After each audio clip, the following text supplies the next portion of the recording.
Welcome to the Salmon Runs YouTube. Enjoy the video. You start by claiming your Emis number and confirming identity. Find it on the admission letter or district notice and copy it exactly. Once done, log into the official Emis portal using provided credentials. Make sure your device is secure and your browser updated. If you need a new password, use the portal's Reset Flow and Follow prompts. This first step establishes authority to view or edit records, so verify spelling and digits carefully before proceeding. Once logged in, paste the Emis into the search bar and open the matching profile. Confirm name, date of birth, and school to avoid editing the wrong record. Then switch to edit mode to update address, grade placement, or guardian contact. Explain reasons in comment fields when asked.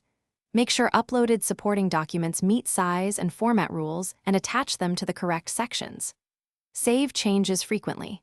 After each save, verify the updated fields display correctly.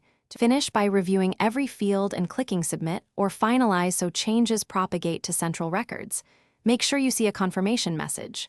Once confirmed, export or print the receipt and note the timestamp for your records and inform guardians if needed. If a value reverts or a document fails, check file type and try again. If the problem persists, contact your district administrator with the Emis number and screenshots. This single troubleshooting step speeds resolution and ensures authorities can correct back-end issues. Thanks for watching. Consider subscribing if we helped you.